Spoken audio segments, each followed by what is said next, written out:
Either Joaquin's right and I'm a 4 on the chill scale, or his cycling skills have seriously tanked. It's a miracle that we managed to get home with our limbs intact. Maybe that's thanks to the prayer I said under my breath when he almost sideswiped a soccer mom's minivan. It's only a 10-minute journey, and yet Joaquin managed to make my life flash before my eyes twice. "Are you trying to kill us?" I shouted into his ear when he plowed through a stop sign. "Calm down. Car rules don't apply to bikes." "They do if you want to survive." My protests went ignored, so I chose to squeeze my eyes shut and bury my face in the crook of his neck instead. If we were going to die at the hands of a Suburban, I didn't want to see it coming. As soon as he stops in my driveway, I launch off the vehicle and collapse to my knees, leaning down to press my forehead against the asphalt. I'm grateful to be alive, but not grateful enough to put my lips where car tires and motor oil have been. "Never again," I whisper against the pavement, just loud enough for Joaquin to hear. "You lived, didn't you?" he calls back. I stick my tongue out at him as he wheels his bike into his garage. His shoulders are engraved with dozens of crescent-shaped moons my nails left behind. I'd apologize if he wasn't the exact reason I had to cling for dear life. "This is why I need a car," I proclaim to the universe, "to save myself and innocent bystanders from reckless cyclists like you." "You're such a saint," he replies dryly, even though we both know a car would make our lives here in Jersey substantially easier. Herbert, the car his mom passed down to him before she moved back to Puerto Rico last summer, was ancient when she bought it. Now it can barely handle the 20-minute drive to school every morning.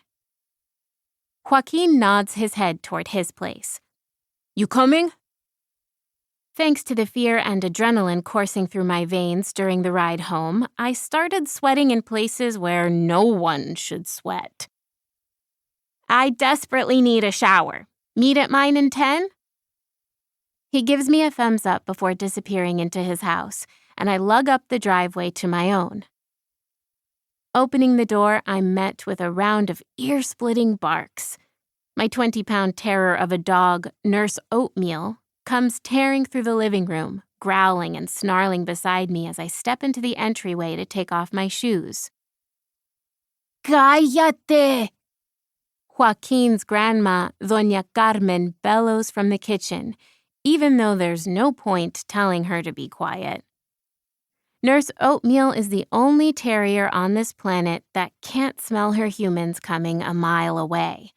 In the 4 years since Joaquin and I found her, she's never once let anyone come through the door without giving them a symphony of high-pitched barks for at least 30 seconds. Sure enough, she settles down once she realizes, "Oh yeah, this person fills my bowl every day," and returns to the very important task of chewing on a throw blanket in the living room. It'd be one thing if she just barked at everyone who comes through the door, but no, she's a chewing menace, too. Her massive pile of destroyed stuffed animals, shoes, and old T-shirts is practically part of the living room decor.